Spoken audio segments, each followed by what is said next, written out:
I do my own thing. I have homes for mothers, black mothers that would not have these type of homes in these type of situations. So I don't know what you want from me. I'm also about to bring on a former Laker teammate of mine because my platform is going to be used to highlight people who are actually doing real stuff instead of just shouting in the street and then moving next to white folks and getting their money and hauling ass and stepping down and leaving y'all like, what the fuck?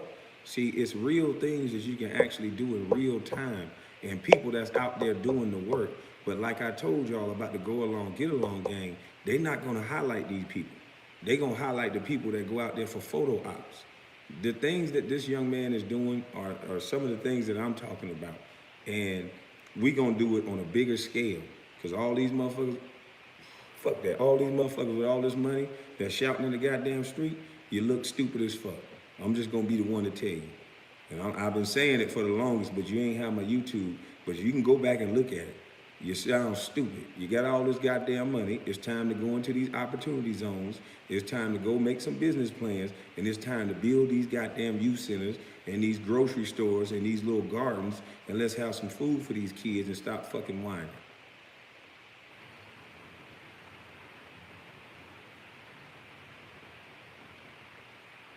So, Judge Joe Brown was just the tip of the iceberg. And yes, Tommy, I was busy. I was so tired, I fell asleep. It's been a hell of a goddamn week. And if I really would have texted you what was really going on, some niggas would be in jail. So I'm just letting you know that it's a lot going the fuck on. And I haven't heard you say one time, congratulations. You popping. It was, oh, let me on. And that's crazy, man. You got to be a real elder. Fall into your position as an elder and not doxing people that don't give you credit. I've always taken my hat off to you. I've even said it. You can show text messages I said. And like I said, you can't show one celebrity that'll stand next to you that got as much popularity as I got right now. They haul ass and unfollow you. So I don't get it. The way you came at me today, bro, that was a bit much for somebody who's never disrespected you.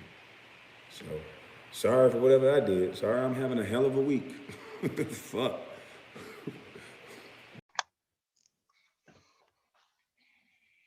Hey, everybody, this is Ron Fitch from Tell the Truth Radio. That was Kwame Brown talking, sharing his wisdom and showing you what a wise duty is.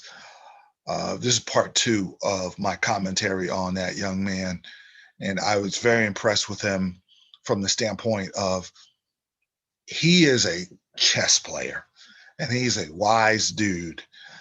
And he's always, it seems like he's always thinking a step ahead and he's always talking about real progressive solutions because everybody can do the problem. You could hear that on any old radio station and TV station. And a lot of people, include myself, are capitalizing, putting his clips up on YouTube. Everybody's doing it, everybody their mama.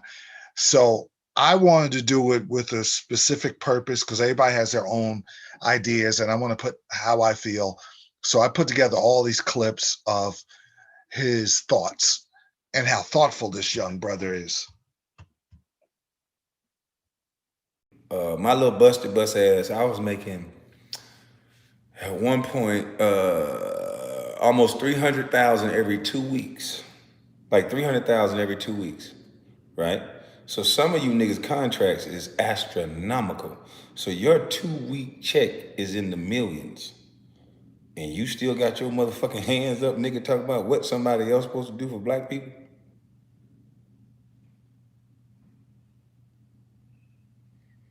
When Devin George has the business plans right now that you can go to every city council member, and we got platforms now that's big enough that if they don't do what we say, and we got the business model, and we got the chamber of commerce that we could take it to, and there's funds that go into every motherfucking city. And if they don't do what we say, and we got the platforms like this, and there's people with bigger platforms than me, stop letting them tell you they support black people and make them show you.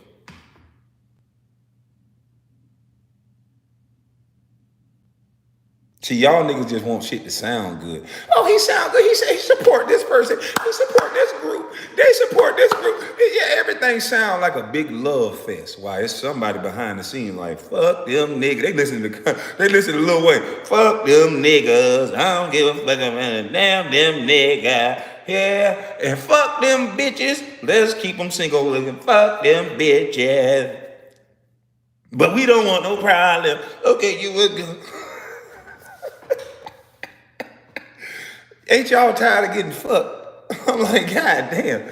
You can't see through these goddamn clowns. It take a busted bust. But I understand. I was on both sides of it. So I was able to see things that I was like, what the fuck are we doing? But they don't let niggas like me talk. They get a mic to the loudest, stupidest, ignorant motherfucker that's gonna lead a generation to prison. See, that's what this is about. Look at all the people with the biggest voice and listen at what they're saying. Just listen to them. Shit ain't easy to do. Just listen to the people with the biggest microphone, the biggest stage, and look at how many children that their minds they're fucking. Look at how many people around them go to jail, and look at how many people around them die. Those who have the largest mics.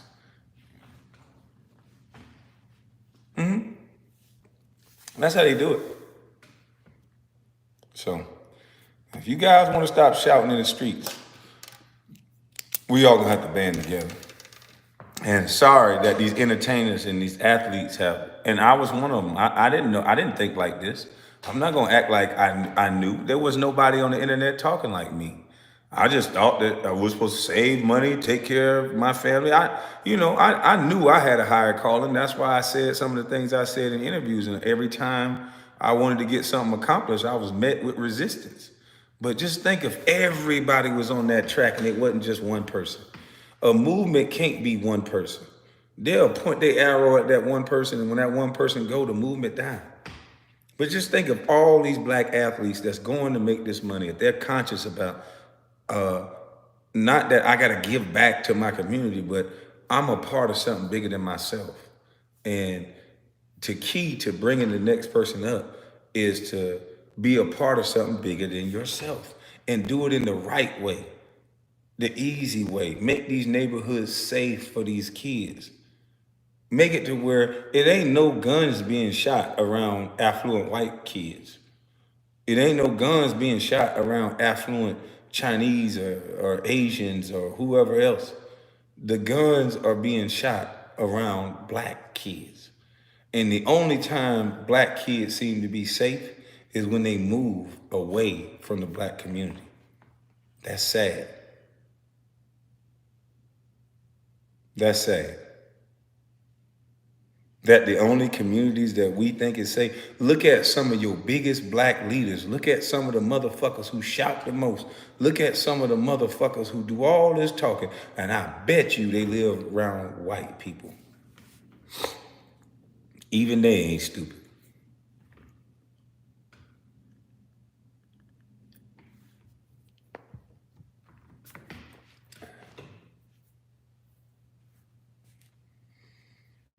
We got to do better. This ain't about white and black. Everything that happens is about money. Almost everything that happened to us and almost everything that's happening now is about money. So we better start, once we start making money, have a conscious mind to keep that money to around people that are black. Because if you don't, and you start not being useful in a room, and you don't have money. Remember, your president right now is bringing in 11 million illegals, or whatever you want to call them. I don't want to hear somebody talking about, he called them illegal doing that. America got rules, motherfucker, fuck you. Now, 11 million illegals are going to come in here.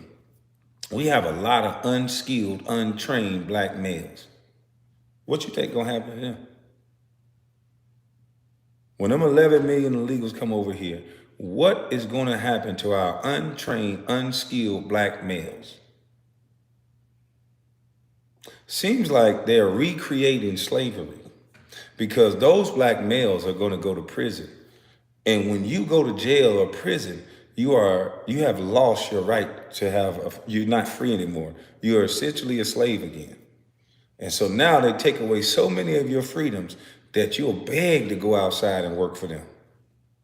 So your untrained, unskilled black males, us as men and women, should not be bragging about our degrees on the wall when you know these little black boys are heading to slaughter.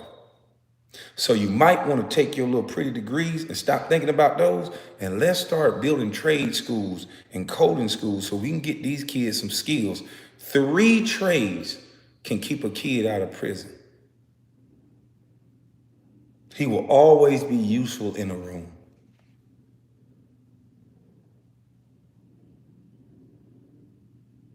So you women, I know they use y'all as a missile for everything. Y'all got the money. Goldman Sachs just gave y'all some more goddamn money, or whoever just gave y'all some money. Let's start investing in these black boys that they're using your ego. So you can overlook these black boys by they're pushing your gender. Woman, woman, woman, woman, woman, woman, black woman, woman, woman.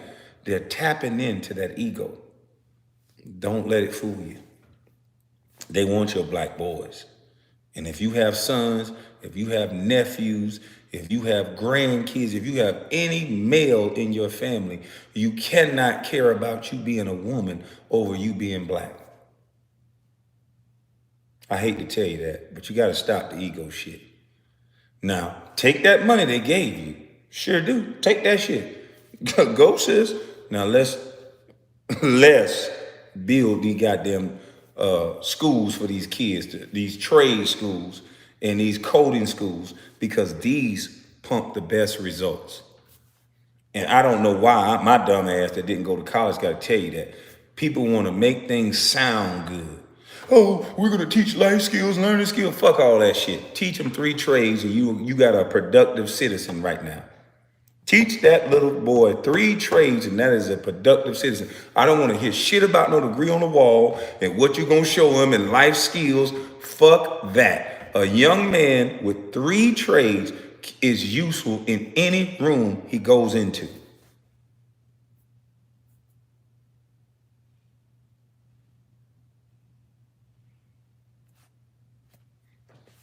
They don't want this shit to change because everybody knows that. Everybody knows that. This ain't nothing new. I'm not reinventing any damn thing. They took trades out of schools for a reason. Every time these black boys excel, they take it away from us. Black boys were going to an NBA out of high school now. So that means look how long brother LeBron has been in the league. You know how much money this young man is going to make. He got in there at 18. He's 30-something years old. Kevin Durant got in there at 17. He had to go to school 1 year, but still got in there young. That's what they don't want. I got in there at 18 and they paid me not till 30, to 32, 33.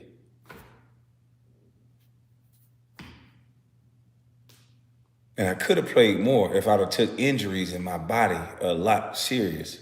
And I just kept playing. Eton didn't lie about that story. And Eric Waters, you a piece of shit. I forgot about that story. You tell a 18, 19-year-old kid, go out there and show him what you earned your number. Nigga, no you ain't. You got that from me. No you're not. It's like, no, I don't got time for that.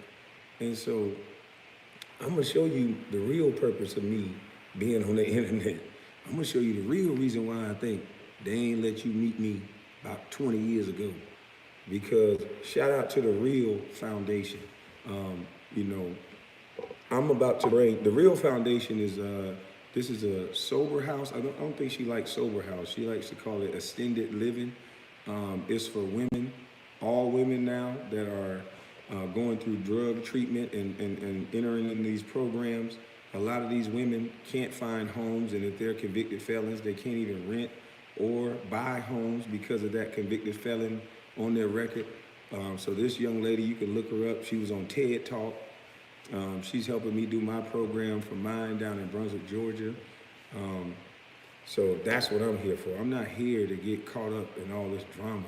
And like I was saying in some of my rants, if you would have looked at or heard what I was saying in my rants, yeah, I was calling that nigga Becky with the good hair, and I was calling Jack a fake-ass gangster. And if you looked at goddamn text messages, I proved he's a fake-ass gangster. So ain't nothing I said have been a lie yet. So I don't know why people coming at me or why somebody saying I'm butthurt or whatever about anything when I wasn't saying a motherfucking thing.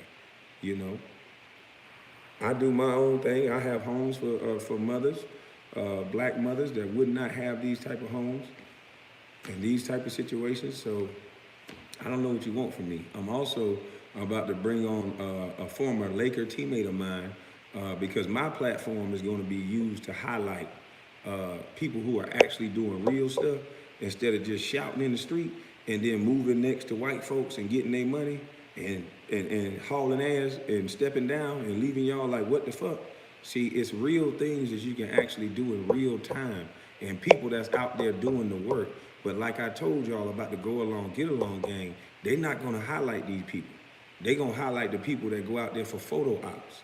The things that this young man is doing are some of the things that I'm talking about. And we gonna do it on a bigger scale. Cause all these motherfuckers, fuck that. All these motherfuckers with all this money that's shouting in the goddamn street, you look stupid as fuck. I'm just gonna be the one to tell you. And I've been saying it for the longest, but you ain't have my YouTube. But you can go back and look at it. You sound stupid. You got all this goddamn money. It's time to go into these opportunity zones. It's time to go make some business plans. And it's time to build these goddamn youth centers and these grocery stores and these little gardens. And let's have some food for these kids and stop fucking whining.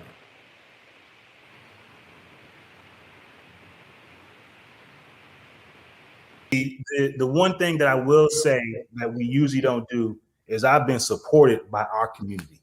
Yeah. You know what I mean? Usually sometimes, you know, celebrities or other people, they kind of, what's your motive? What's this? They know I don't really have to be doing that. This is a passion. I'm really trying to help our community. I've been supported by our community like no other. And so what I've been trying to do is say, okay, the same support you give me when I put these smaller Black-owned businesses in these commercial space, give them the same love. Just go spend your money there. It'll come back to you. Just trust me. Go spend your money there. And so that's what I've been kind of pushing, you know, with my developments as well. So how did you avoid, is it because, I don't know, because I get I've opened up restaurants, I've opened up different things. And a lot of times people say, or I hear the chatter in the neighborhood, I'm not going to help him get no more money. He already got money. But then they'll go spend their money with Gucci, Prada, and all these different places that's owned by white folks. I don't get it. Why do we think like that about each other? You know what? I'll tell you a funny story. That's sad. So my dad's a community guy. He ran the neighborhood bar back when we were coming up. And so it was a black liquor store and it was a white liquor store in our neighborhood. He bought all his supplies and everything from the black liquor store. And at the same time, so there was a guy who said, hey, can you give me a ride to the liquor store? So he's going to Staten Liquor, shout out Staten Liquor, he in business with, but he gives a ride there and he's like, oh, no, man, I don't go shop here. He said, what are you talking about? He said, his is cheaper and it's a black man. He said, oh, no, that nigga ain't getting no Cadillac off me. My dad said, here's the deal. You're going to go in there or you're going to walk. One of the two. And so, but that's just our mentality. And then another example. So my dad had the bar, but there was a guy, Leland, on the outskirts of North Minneapolis that had chicken wings that everyone loved. So my dad would go get Leland's chicken wings, let him bring it in there, collect all the money, give every dime back to Leland. And so I said, Dad, you didn't charge him no fee? He was like, no. He's like, because I got the chicken and the beer. He said, so when they come in, I ain't had nobody come in and buy no chicken wings and not want nothing to drink. He said, but I'm collaborating with him to make my product better and to help him. Mm-hmm. So we don't have that mentality anymore. We're so worried about, let me get my percentage and not understanding that it will come back. Me helping you get your development going, it will come back from some form of way to me. But we want a direct correlation of like, I'm gonna help Kwame. Well, what am I gonna get back? What do you do? Don't worry about that. It'll come back some form of fashion in another way. And so that's what we need to do is collaboration, build each other up. And before I got on with you, shout out to Star. Star is an elder, and that's what I said. We need to connect these young people back to elders. He understood that I only been on YouTube for a week and a half, maybe 2 weeks at most. Mm-hmm. So when he got, and we're tired of hearing the same narrative from people like you, sir, that you talk a lot, you get paid a lot. Where are the results, sir? See, I'm a result nigga. You can call me whatever you want to call me. Your opinion don't mean nothing to me. But what I'm saying is, I'm a result of what happens. I'm a walking, breathing example of a free thinker. You can't debunk nothing I'm saying with your talking because my life say you a motherfucking lie. So you heard all the solutions. This is what I waited for the athletes for the longest. I heard all the problems. I hear about systemic racism, and they just throw that word out there. They don't give you any definition of what that is. To me, because I'm a journalist and how I research and study over and over and over, systemic racism is, to me, comes from the very people that fake like their civil rights, corporations that fake like they're down with whatever issues are in Black America, and those are the ones that are faking, that puts out the imitation civil rights and micro instead of macro dealing with problems. Those are the people who are the racist. The wolves in sheep clothing are the people who operate in systemic racism, but it's more of a slick, sly way. It's not overt. We're talking about the KKK and like it was in the 60s, and they want to paint that picture. It's 2021. The world is different now. And what Kwame Brown and Eton Thomas and Devin George, my former Laker homie, they're talking about solutions and creating things in the community that help the community, opportunity zones, learning your trade, learning little different important things in life, dealing with character. I always, when I talk against an athlete, I say, I never want to name call. I like that. Kwame Brown really opened my eyes up to trying to name call and call people this. Whatever I'm going to be critical of an athlete is because of they didn't perform up to their standards or their character. It was a character issue, because I'm always going to call it a character issue. That's how I roll, but never personal or nothing like that. I understand that, but they talked about solutions, on your own land, things that the people who are in corporate America don't want to tell you on purpose. That's why they push the anti-police and a lot of times anti-white issues. That's not the biggest issues. And I told you in my last show, the biggest issues was the violence. We have to stop killing ourselves. Then we could go after the crooked cops. And I'll call those bums out all the time. And I'll call them bums. I'll name call the crooked cops who have issues of their own. But there are a lot of good cops. I'm going to tell the truth, but they don't tell you that. And they don't tell you how they made it in life and how they're making money and making investments. And Kwame is telling you, this is what I did. And I'm making investments. The athletes don't want to do that because it messes up the fake civil rights folks that are the go along, get along crew that do organized chaos on purpose. And it's evil. And I'm calling it out. It's evil. Entrepreneurs such as myself and other people should be encouraged. And that's what Kwame Brown's doing. Instead of saying, you ain't got no chance because you're Black. I understand whatever issues that deal with race, but there's also issues that deal with yourself. You got to do self-examination. We have to examine this on an individual basis, and we got to come together in all races. This crabs and bucket stuff that we deal with in my community, because you never heard of a Chinese coon, you never heard of a Spanish coon or Spanish sellout or Russian sellout, or Italian sellout, you never hear that, but we do that, and we do it, and the people who are the go along, get along, or the organizers who push that, and that's evil. I'm calling them out. But I like that they created solutions. It's really important. And because I'm in the boxing community, I'm working on organizing African Americans to get more advertising opportunities, because there's only one boxer that's getting all the ads and video games. And it used to be different. Remember Sugar Ray Leonard, 7-Up, Mike Tyson, and Robin Givens Pepsi commercials? Roy Jones did the Nike. Now it's nothing. You have the best boxers in the world are African American. You got Canelo, who's Spanish. There's some great, Tyson Fury is good, and Deontay Wilder, and but the majority of them are African Americans, and the promoters have zero interest in giving them opportunities. Do they know about investments? I talked to Muhammad Ali's grandson,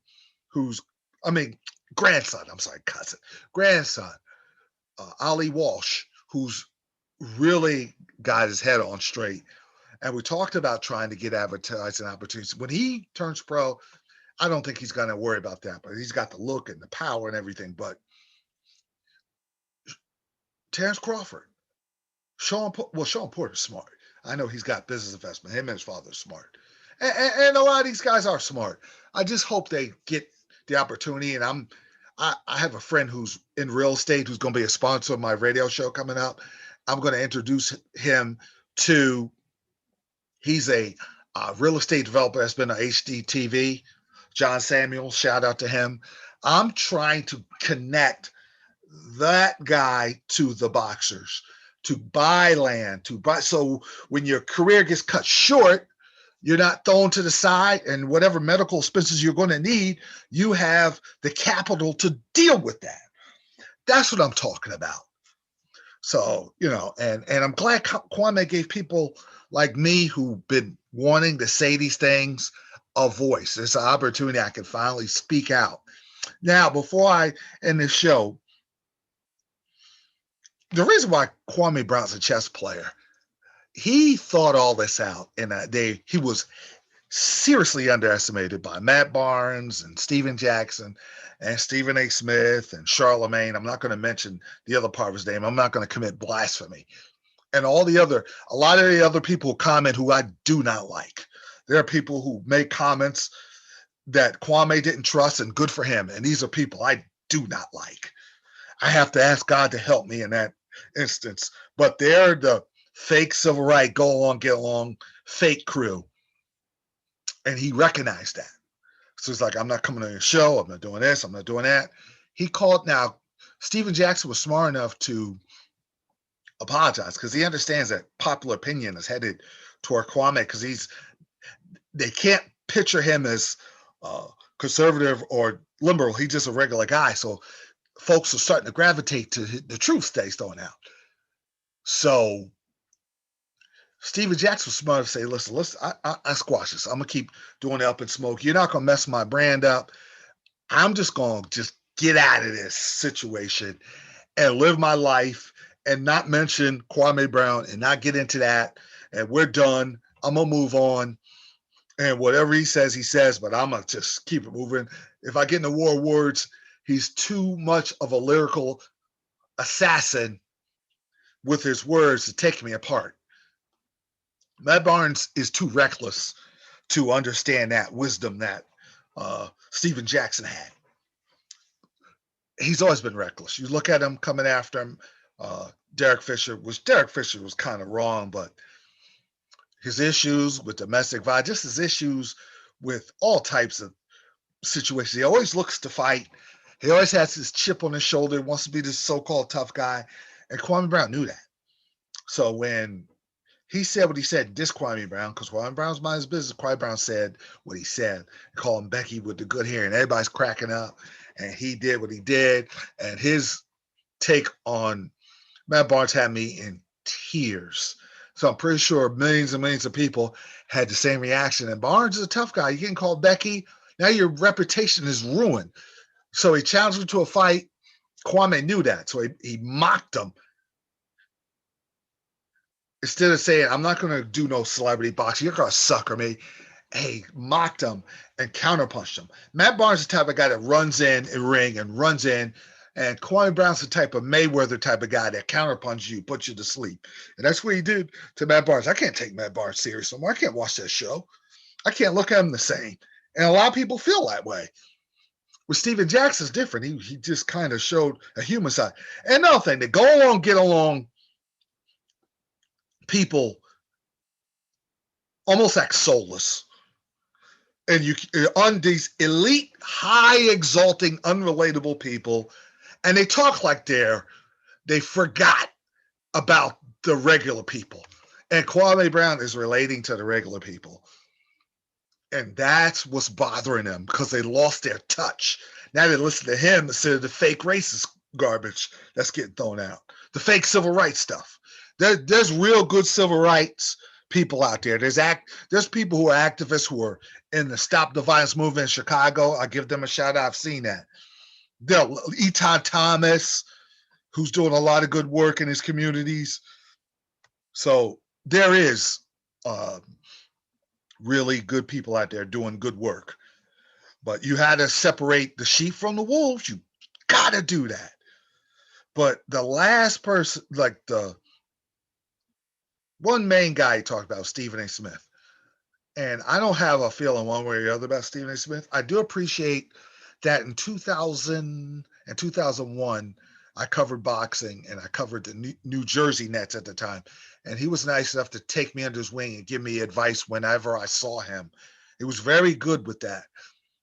But he kind of shifted into that kind of, I don't know, go along, get along. He has some grandstandy type of things he's been doing lately and it's bad. But the bad thing is when he trashed Kwame Brown, it went way too far. And I never realize that. I didn't realize he was going to colleges and high schools until I saw the video of, forget the guy's basketball talk. His YouTube, he got a good YouTube channel. I got to shout him out. And they put all what Stephen A. Smith did. And I'm like, why are you specifically targeting this kid, this poor high school kid?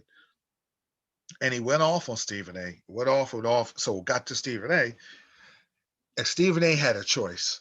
Ignore it. Just keep doing what you're doing. But your ego is not going to allow that. Or really go out your way to reach out to Kwame. Hey, listen, man. I'm sorry, dude. I never realized when I was having fun at your expense. I want to humbly apologize. And whatever you guys say, you're going to say, and that's fine. But on my part, I apologize. And I just want to let this go. But he didn't. And he paid for it. And in my next segment, I'm going to tell you why I paid for it. Okay. Now, this Stephen A. didn't take those two options. He took the third option. Third option was, I'm going to be prideful. I'm going to try to assassinate this dude. I kind of hearing things that he is doing good in the community, but I'm going to push that aside and go after this guy as a bust. And Kwame Brown always said, really, you want to call me bust? It's not a problem. I'm just not busting life. I made it in life, got kids, got land and everything. He made that point. Stephen A. Smith, I don't think he read the room correctly. And what he did, he went after him, and just my response, and he talked about him as a scrub. And he did the very thing that Kwame Brown told everybody that he was going to do. And that's how the go along, get along style is. And he was going to get attacked. And they did everything exactly the way Kwame said they were going to do. And that shows you the lack of awareness that the people, the higher elite people have of what's really going on and how people really feel. They just feel like, you make a certain amount of money. This is my opinion. I'm going to show you. You're going to question my blackness. I'm going to show you how black I am. And it's not that. It's not about that. It's about character. It's not about showing you and tap dancing and doing all other stuff. And then he did something else that really made me uncomfortable. And I felt bad for him.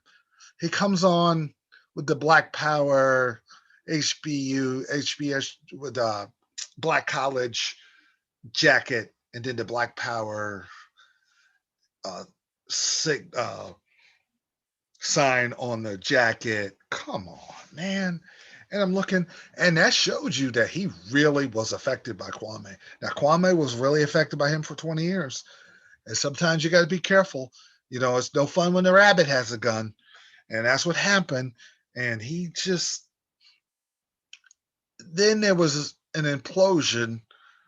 After he did that, he was screaming about micro racial stuff that doesn't have nothing to do with what's really going on in the world.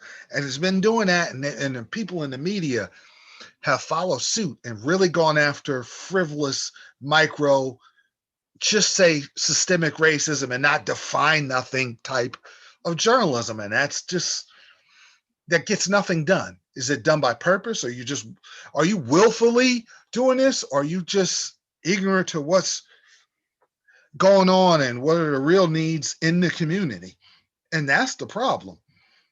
And I tell you what, I bet you Charlemagne's wife was like, honey, you should never, ever talked about Kwame Brown. This is a huge problem because